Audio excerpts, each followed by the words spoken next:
आज हम अखंड भारत के पहले सम्राट चंद्रगुप्त मौर्य पर पूरा डिटेल में जानेंगे। कोशिश ये रहेगी कि इनसे संबंधित कौन कौन से प्रश्न बन सकते हैं और कौन कौन से प्रश्न अभी तक आ चुके हैं। तो जो बन सकते हैं और जो आ चुके हैं दोनों को मिला करके यह वीडियो बनाया गया है। ये सारे प्रश्न आने वाले सभी एग्जाम में के दृष्टिकोण से बेहद महत्वपूर्ण है, इसलिए वीडियो को आप लास्ट तक जरूर देखें, क्योंकि आधे प्रश्न इसमें पूछे जा चुके हैं, आधे पूछे जाने की पूरी संभावना है। यानी कि चंद्रगुप्त मौर्य से संबंधित समस्त प्रश्न जो बन सकते हैं मैंने उसको इसमें पिरोने का काम किया है। तो वीडियो में मुख्य रूप से एग्जाम के दृष्टिकोण से वीडियो बनाया गया है। तो बिना समय गवाए चलिए वीडियो स्टार्ट करते हैं। तो चंद्रगुप्त मौर्य से संबंधित सभी प्रश्न एक ही वीडियो में। तो ये इसका आपने देखा पहला पेज। चलिए अगला पेज देखते हैं क्या है।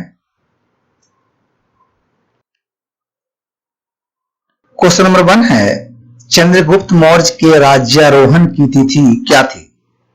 मतलब राजा कब बने? तो ऑप्शन देख लेते हैं पहले। 320 ईसा पूर्व, 307 ईसा पूर्व, 308 ईसा पूर्व, 322 ईसा पूर्व। तो आपके पास 5 सेकंड है, मैं दे रहा हूं, अगर आपको जानकारी हो तो बताएं। आसान सा प्रश्न है। चलिए आंसर जान लेते हैं। आंसर होगा 322 ईसा पूर्व। कहीं कहीं 321 ईसा पूर्व दिया जाता है, तो आप ऑप्शन के हिसाब से मार लेंगे। जैसे ऑप्शन में अगर 321 है तो आप उसको मारिए। नेक्स्ट है, चंद्रगुप्त मौर्य ने लगभग कितने वर्षों तक शासन किया? तो चंद्रगुप्त मौर्य कितने वर्षों तक शासन किए, तो उनका कार्यकाल यानी कि उनकी मृत्यु कब हुई, अगर आपको जानकारी हो तो आप आसानी से उसको निकाल सकते हैं। तो चलिए ऑप्शन देख लेते हैं। 20 वर्ष, 24 वर्ष, 28 वर्ष, 32 वर्ष। 5 सेकंड आपको हैं। चलिए उत्तर जान लेते हैं। उत्तर होगा 24 वर्ष, यानी कि 322 से 24 घटा लीजिए तो वही उनकी मृत्यु हुई थी। संभवतः उन्हें 297 298 ईसा पूर्व के आसपास। चलिए नेक्स्ट क्वेश्चन है, मेगास्थनीज चंद्रगुप्त मौर्य की सभा में कितने वर्षों तक अपनी सेवाएं प्रदान की? ये नया क्वेश्चन है, अभी तक किसी भी एग्जाम में पूछा नहीं गया है, लेकिन कई ऐसे विदेशी हुए जैसे कि आपका जो है जो हर्ष के समय आए थे चीनी यात्री, उनके बारे में पूछ लिया गया था। तो इनके बारे में भी पूछा जा सकता है। जो भी विदेशी आते हैं आगंतुक बन करके और महत्वपूर्ण होते हैं, तो उन कितने साल रहे इंडिया में, उससे संबंधित क्वेश्चन बन जाते हैं। तो चलिए ऑप्शन देख लेते हैं। 4 वर्ष, 12 वर्ष, 16 वर्ष, 23 वर्ष। तो ये ऑप्शन है, अगर आपको जानकारी हो तो बताइए, और नहीं हो तो कॉपी में जरूर नोट कर लें, क्योंकि नया क्वेश्चन है तो एग्जाम में पूछा जा सकता है। तो इसका आंसर होगा ए, 4 वर्ष। यानी कि मेगास्थनीज चंद्रगुप्त मौर्य की सभा में मात्र 4 वर्ष तक ही रहे थे। अगर इस तरह का ऑप्शन दिया हो तो निश्चित रूप से कंफ्यूजन होगा। चलिए अगला प्रश्न है,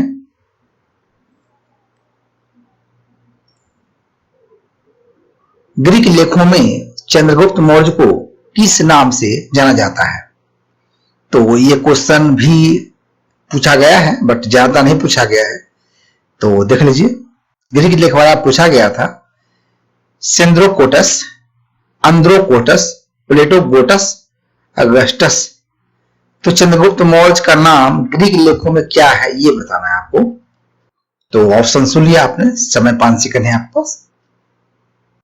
चलिए आंसर जान लेते हैं। आंसर होगा ए, सेंड्रोकोटस। यानी कि ग्रीक लेखों में सेंड्रोकोटस चंद्रगुप्त मौर्य को ही कहा गया है। चलिए अगला है, लैटिन लेखों में, देखिए वो ग्रीक लेखों में था, ये लैटिन लेखों में चंद्रगुप्त मौर्य को किस नाम से जाना जाता है?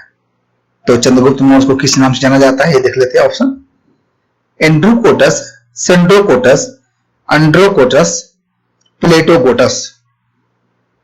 तो सब कुछ कंफ्यूजन टाइप का लग रहा है। चलिए ऑप्शन देख लिया, आंसर जान लेते सीधा। आंसर होगा एंट्रोकोटस। तो लैटिन लेखों में एंट्रोकोटस बोला गया और ग्रीक लेखों में सेंट्रोकोटस। तो ये क्वेश्चन बन सकते हैं आपके कि चंद्रगुप्त मौर्य से कौन इसमें नाम नहीं है, तो ये ऑप्शन रहेंगे, तो आप इसको भी चंद्रगुप्त मौर्य ही समझेंगे। चलिए अगला प्रश्न देख लेते हैं। नेक्स्ट है, ब्राह्मण ग्रंथों में नंद उन्मूलन का श्रेय किसे दिया गया है? नंद मतलब जो चंद्रगुप्त मौर्य से पहले का जो राजा था नंद वंश का, तो उसका उन्मूलन किसने किया? ब्राह्मण ग्रंथों में जो बात कही गई है, तो ये क्वेश्चन नया है, अभी तक एग्जाम में नहीं पूछे गए हैं। तो देख लेते हैं ऑप्शन क्या हो सकता है। चंद्रगुप्त मौर्य, चाणक्य, अशोक, इनमें से कोई नहीं। ये क्वेश्चन पूछा जरूर नहीं गया है, लेकिन पूछा जा सकता है, तो आप इस बात को बिल्कुल ध्यान रखें। चलिए, तो इसका आंसर होगा, आंसर सीधे जान लेते हैं, आंसर है बी। आप ध्यान रखिए, चूंकि ब्राह्मण ग्रंथ है और चाणक्य ब्राह्मण थे, तो जाहिर सी बात है उनकी तारीफ की गई होगी कि उन्होंने चंद्रगुप्त मौर्य को, बहुत गरीब था, बच्चे को ले गया, उसको पढ़ाया लिखाया, है ना। तो ब्राह्मण ग्रंथों में नंद उन्मूलन का श्रेय चंद्रगुप्त मौर्य की जगह चाणक्य को दिया गया है। तो आप इसको बिल्कुल मेमोराइज कर लें, और ऑप्शन इस तरह से रहेगा तो आप फंस सकते हैं। तो चलिए अगला है, नेक्स्ट क्वेश्चन। किसका मत है कि चंद्रगुप्त मौर्य ने संपूर्ण भारत को 6 लाख सैनिकों की विशाल बाहिनी द्वारा जीतकर अपने अधीन कर लिया? क्वेश्चन यूपीएससी में पूछा गया है, बट बहुत ज्यादा एग्जाम में पूछे नहीं गए हैं, तो क्वेश्चन आपके जो एग्जाम रेलवे से, एनटीपीसी, एसएससी वगैरह में पूछे जा सकते हैं। चलिए ऑप्शन देख लेते हैं। प्लूटार्क, जस्टिन, चाणक्य, अश्वघोष। कंफ्यूजन वाला ऑप्शंस भी है, तो किसने कहा? ये क्वेश्चन बन सकता है। सीधा आंसर जान लेते हैं। ये आंसर होगा प्लूटार्क। इसको प्लूटार्क नहीं कहा था कि चंद्रगुप्त मौर्य ने संपूर्ण भारत को 6 लाख सैनिकों की विशाल बाहिनी द्वारा जीत लिया था। अगला प्रश्न है, नेक्स्ट। किस ग्रंथ में चंद्रगुप्त मौर्य को ब्रिसल अर्थात कुलहीन कहा गया है? ये भी बहुत ही इंपॉर्टेंट क्वेश्चन है, यहां पूछे गए हैं और आगे भी पूछे जाएंगे। तो ऑप्शन देख लीजिए, मेगास्थनीज इंडिका, जस्टिन की इंडिका, प्लूटार्क की इंडिका, या मुद्रा राक्षस। तो ब्रिसल किसमें कहा गया है? ब्रिसल का मतलब क्या होता है? इसके दो मतलब होते हैं, बट कुलहीन ही इसके मतलब इतिहासकारों ने निकाला है मूल रूप से। तो देख लेते हैं इसके आंसर क्या होगा। तो इसका आंसर होगा सी, मुद्रा राक्षस। यानी मुद्रा राक्षस में जो विशाखदत्त द्वारा लिखी गया था, उसमें उन्होंने इसे कुलहीन बताया था, यानी ब्रिसल बताया था। चलिए अगला प्रश्न है, ब्रिसल का अर्थ क्या होता है? देखिए क्वेश्चन बन गया। अगला क्वेश्चन यही है, ये क्वेश्चन अभी तक पूछा नहीं गया है, लेकिन भविष्य के सारे एग्जाम में पूछे जा सकते हैं, तो आप इसको बढ़िया से समझ लें। ब्रिसल का अर्थ क्या होता है? क्षुद्र का बेटा, सर्वश्रेष्ठ राजा, ऊंच कुल का बेटा, एक से अधिक। यानी कि इसमें एक से अधिक ऑप्शन हैं। डी का मतलब यह हुआ। तो बीपीएससी में समस्त सारे क्वेश्चन में एक ऑप्शन डाला हुआ रहता है कि इनमें से कोई नहीं अथवा इनमें से एक से अधिक। तो एक से अधिक वाला क्वेश्चन बहुत ही कंफ्यूजन डालता है। तो चलिए, टाइम आपके पास है, तो जान लेते हैं क्या है इसका आंसर। इसका आंसर होगा डी, इनमें से एक से अधिक। मतलब उसको क्षुद्र का बेटा भी बोला जाता था, ब्रिसल का अर्थ होता है, और सर्वश्रेष्ठ राजा भी बोला जाता था। तो जो विशाखदत्त ने जो पुस्तक लिखी थी, उसमें उन्होंने ब्रिसल शब्द का जो प्रयोग किया, उससे यह अर्थ नहीं निकलता है कि उन्होंने क्षुद्र का बेटा कहा। हो सकता है वो सर्वश्रेष्ठ राजा के संदर्भ में बात कही होंगे, बट इतिहासकारों ने अपने अपने ढंग से उसकी व्याख्या की है। तो चलिए, ज्यादा हम इस पर डिस्कशन नहीं करेंगे। नेक्स्ट, किन जैन ग्रंथों में चर्चा की गई है कि चंद्रगुप्त मौर्य मयूर पालकों के मुखिया के पुत्र थे? तो ये विशेष क्वेश्चन है, अभी तक एग्जाम में नहीं पूछा गया है, बट ये पूछा जा सकता है। ये भी बता रहा है कि जो है ब्रिसल का अर्थ वो नहीं था। चलिए ऑप्शन देख लेते हैं। जैन, प्रशिष्ट प्रवन, बौद्ध साहित्य, मुद्रा राक्षस, एक से अधिक। तो ये भी कंफ्यूजन वाले क्वेश्चन, चूंकि नया क्वेश्चन है, तो सीधा आंसर जान लेते हैं इसका। इसका आंसर होगा जैन परिशिष्ट प्रवन पुस्तक है, उसमें ये बात लिखी गई है। अगला प्रश्न देख लेते हैं। अगला प्रश्न क्या होगा? अगला है, चंद्रगुप्त मौर्य के मंत्रिपरिषद में कितने मंत्री होते थे? तो ये मंत्रिपरिषद है, उसमें मंत्री कितने होते थे? आसान सा प्रश्न है। अगर आपने मौर्य प्रशासन के बारे में पढ़ा होगा तो आप इसका उत्तर आसानी से बता सकते हैं। चलिए ऑप्शन देख लेते हैं। ऑप्शन है 18, 24, 27, 29। आपको मैं क्लू दे रहा हूं कि मंत्रिपरिषद को ही तीर्थ कहा जाता था। तो आप तीर्थ के बारे में अगर जानते हैं, मौर्य प्रशासन के बारे में जानते हैं तो आंसर मालूम होगा। चलिए उत्तर जान लेते हैं। उत्तर होगा ए, यानी कि 18 मंत्री चंद्रगुप्त मौर्य के मंत्रिपरिषद में थे। चलिए नेक्स्ट प्रश्न। नेक्स्ट है, चंद्रगुप्त मौर्य के केंद्रीय प्रशासन को कितने भागों में बांटा गया था? ये मंत्रिपरिषद की बात पहले हुई थी, अब एक केंद्रीय प्रशासन की बात हो रही है। तो ऑप्शन देख लेते हैं। 25, 26, 27, 28। तो आसान सा है, ज्यादा टाइम की जरूरत नहीं है। सीधे आंसर जानिए, आंसर होगा सी, 27। यानी केंद्रीय प्रशासन में 27 भागों में बांटा गया था और मंत्रिपरिषद में 18। तो आपको कंफ्यूजन बिल्कुल नहीं करना है। चलिए अगला प्रश्न है, चंद्रगुप्त मौर्य के शासनकाल के दौरान भूमि कर कितना था?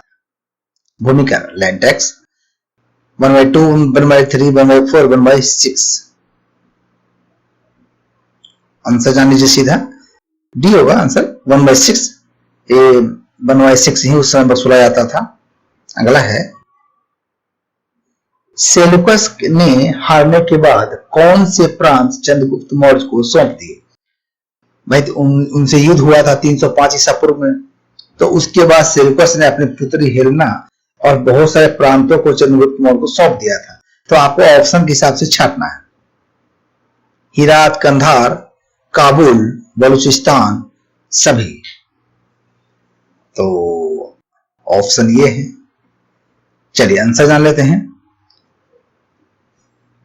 आंसर इसका होगा, ये देखिए इसमें आंसर ए दिखा रहा है, बट इसके आंसर होंगे ई, इनमें से सभी।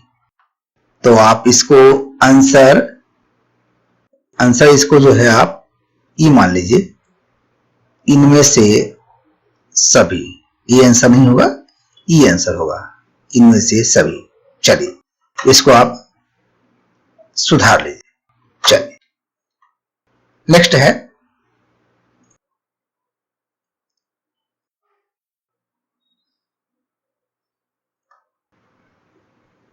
नेक्स्ट क्वेश्चन होगा इसका, अंतिम मुकुटधारी जैन मुनि कौन था? मुकुटधारी संबंध ये है कि राजा, मुकुट राजा ही पहनते थे, बट अंतिम की बात हो रही है कि लास्ट वाला कौन था। तो ऑप्शन के हिसाब से समझ लीजिए, अशोक, खारवेल, चंद्रगुप्त मौर्य, हेमू।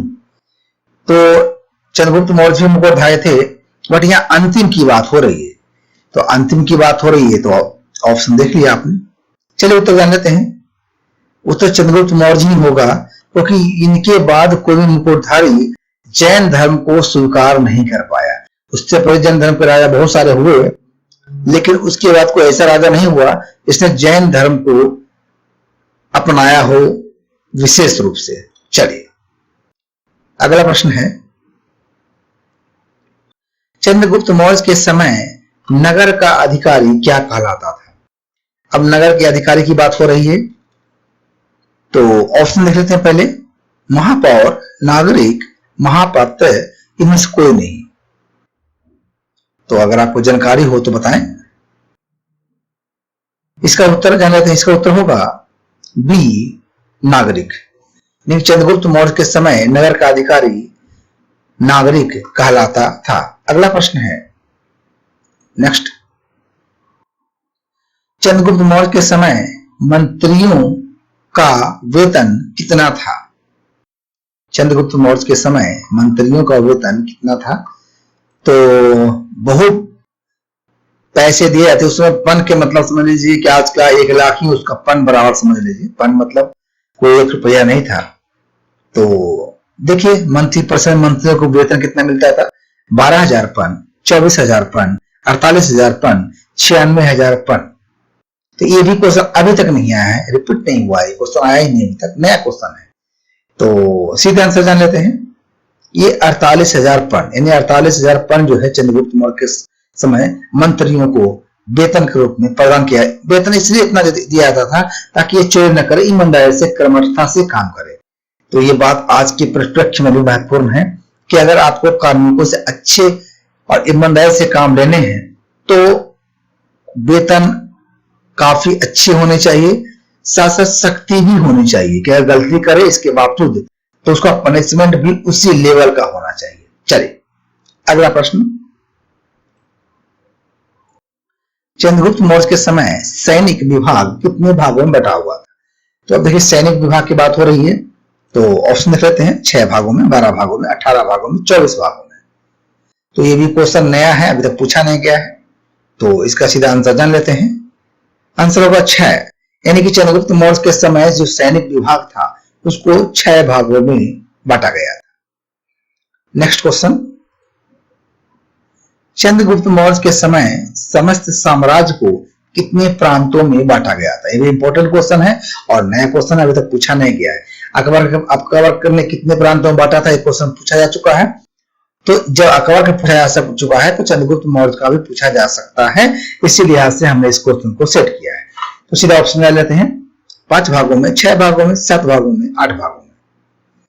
तो चलिए आंसर आते हैं। आंसर होगा इसका 6 भागों में, यानी कि 6 वाला जो डिजिट है वो चंद्रगुप्त मौर्य के दृष्टिकोण से महत्वपूर्ण है। तो अगर कुछ समझ में नहीं आया, ऑप्शन 6 रहे तो मार दीजिए आंख बंद करके। चंद्रगुप्त मौर्य के पिता का क्या नाम था?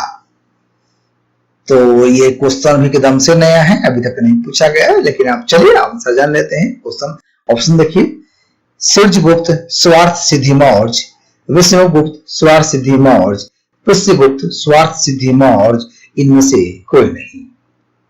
तो ये बेहद ही महत्वपूर्ण क्वेश्चन है। अगर ये आ गया और आपने नहीं पढ़ा होगा तो निश्चित रूप से गलत मानेंगे। तो आंसर जान लेते हैं सीधा। तो सूर्यगुप्त स्वार्थ सिद्धि मौर्य ही उनके पिता जी का नाम था। अगला क्वेश्चन है, चंद्रगुप्त मौर्य की माता का क्या नाम था? तो उनकी माता जी का क्या नाम था? एक ऑप्शन देख लेते हैं, राधिका, रेणुका, वैशाली, मूरा। तो नया क्वेश्चन है तो कहां से आपको जानकारी होगी, तो सीधे आंसर जान लीजिए। इसका आंसर होगा मूरा, यानी कि चंद्रगुप्त मौर्य की माता जी का नाम मूरा था। नेक्स्ट है, अगला प्रश्न देख लेते हैं, भारत के प्रथम साम्राज्य के निर्माण का श्रेय किसे दिया जाता है? तो क्लू में मालूम हो गया होगा, चंद्रगुप्त मौर्य, चंद्रगुप्त प्रथम, चंद्रगुप्त विक्रमादित्य, चंद्रगुप्त द्वितीय। तो भारत के प्रथम साम्राज्य के निर्माण का श्रेय किसे दिया जाता है? तो आंसर जान लेते, सिंपल सा क्वेश्चन है, क्लू मिल चुका होगा, ए चंद्रगुप्त मौर्य। अगला है, सैंड्रोकोटास से चंद्रगुप्त मौर्य की पहचान किसने की? तो सैंड्रोकोटास आपको मालूम होगा ग्रीक भाषा में कहा गया था, उससे चंद्रगुप्त मौर्य के मिलान किसने किया था? उस व्यक्ति का आपको नाम बताना है। William Jones, V Smith, R K Mukherjee, T R Bhandarkar. इसी के बाद जो है चंद्रगुप्त मौर्य सुर्खियों में आए। उससे पहले बड़ी कंफ्यूजन हो रहा था कि चंद्रगुप्त मौर्य का कार्यकाल कब है, पर जब इनसे इनका मिलान इन्होंने कर दिया तो फिर मैटर। चलिए इसका पहले आंसर जान लेते हैं। आंसर होगा विलियम जोन्स। विलियम जोन्स ने जब सैंड्रोकोटास से चंद्रगुप्त मौर्य की पहचान की तो भारत के इतिहास की सारी गुत्थियां सुलझ गई और इतिहास लेखन आसान हो गया। तो अगला प्रश्न देते हैं क्या है। नेक्स्ट है, निम्न में से किसने सैंड्रोकोटास से सिकंदर के मुलाकात की चर्चा की है? तो देखिए इसमें सैंड्रोकोटास से मतलब चंद्रगुप्त मौर्य से है ना। तो ऑप्शन देख लीजिए, प्लिनी, प्लूटार्क, स्ट्रैबो, जस्टिन। तो ये बात किसने कहा कि इससे इनकी मुलाकात हुई थी और आदेश हो गया था कि इसको मार दो। बड़ी कहानियां है कि शेर आया था और शेर को इसने सेवा की थी सैंड्रोकोटास ने, उसके वजह से उस शेर ने उसको नहीं खाया तो सिकंदर प्रभावित उसको छोड़ दिया था। तो ये सारी कहानियां हैं। तो चलिए हमें उतना डीप नहीं जाना है, सीधे आंसर जान लेते हैं। जस्टिन ने ये बात कही थी। तो ये ऑप्शन रहेगा और ये क्वेश्चन रहेंगे। तो ये नया क्वेश्चन है तो आप बिल्कुल इसको माइंड में रख लीजिए। और ये क्वेश्चन नया है और पूछा जाएगा, एकदम गारंटी मान लीजिए। ये VBI क्वेश्चन है, इसको आप जो है VBI समझ लीजिए। VBI क्वेश्चन है ये, VBI तो रट्टा मार करके इसको VBI समझ लीजिए। ये जस्टिन भी एकदम तोता की तरह याद कर लीजिए। चलिए देखते हैं अगला। नेक्स्ट है पाटलिपुत्र में स्थित चंद्रगुप्त मौर्य का महल बना हुआ था। ये क्वेश्चन कई बार पूछा गया है, तो आसान हो गया क्वेश्चन, पूछा जा चुका है, क्वेश्चन आपको मिल गया होगा। तो सीधा सा है, लकड़ी का, सोने का, लोहे का, सीमेंट का। तो सीधा आंसर जानते हैं, वो महल जो है लकड़ी का बना हुआ था। अगला है चंद्रगुप्त मौर्य के गुरु कौन थे? तो ये भी आसान सा है, विष्णुगुप्त, चाणक्य, इनमें से दोनों और इनमें से कोई नहीं। तो ये भी क्वेश्चन पूछा जा चुका है, तो आंसर जान लेते हैं। आंसर दोनों होगा, क्योंकि विष्णुगुप्त और चाणक्य दोनों एक ही व्यक्ति का नाम था, है ना, ये उनके गुरु जी थे। अगला प्रश्न है चंद्रगुप्त मौर्य के प्रधानमंत्री कौन थे? प्रधानमंत्री वो तो राजा थे, जो प्रधानमंत्री होगा, मंत्री परिषद में सभी मंत्रियों का एक हेड होगा प्रधानमंत्री। तो ऑप्शन देख लेते हैं, चाणक्य, उपगुप्त, महेंद्र वर्मन, तीर्थाध्यक्ष। मंत्री परिषद को तीर्थ बोलते थे, तो ये तीर्थाध्यक्ष भी ऑप्शन में है। तो चलिए आंसर जान लेते हैं। तो प्रधानमंत्री जो थे वो चाणक्य थे, चाणक्य ही को प्रधानमंत्री बनाया गया था, जो गुरु जी थे उनके, वही थे प्रधानमंत्री। अगला है कौटिल्य का अर्थशास्त्र है। तो कौटिल्य का अर्थशास्त्र है क्या है? ऑप्शन देख लीजिए, चंद्रगुप्त मौर्य के संबंध में नाटक, आत्मकथा, शासन की पुस्तक, अर्थशास्त्र की पुस्तक। तो ये है क्या, ये बताना है आपको, शासन की है कि अर्थशास्त्र की है, आत्मकथा है कि मौर्य के नाटक है। तो सीधा आप आंसर देख लेते हैं। तो इसका उत्तर होगा, इसमें ऑप्शन गलत फिर हो गया है, इसका उत्तर होगा ये शासन के सिद्धांतों की पुस्तक थी, यानी कि इसका आंसर सी होगा। इसको आप सी मानिए, ये ऑप्शन ए गलत है, इसका आंसर होगा सी। चलिए कोई जाती कोई बात नहीं। नेक्स्ट है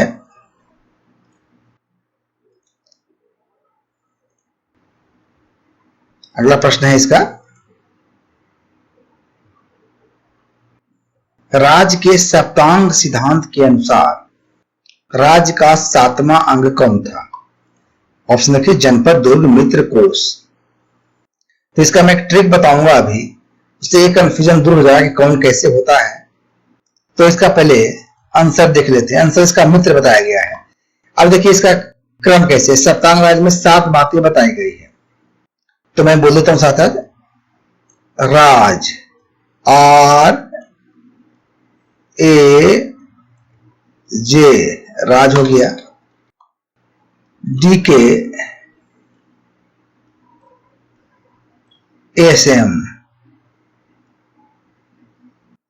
तो ये देखिए 7 अक्षर हो गए, 1 2 3 4 5 6 7। देखिए इसका मतलब क्या हुआ, राज, DK SM का एक तो आपको याद रखना है।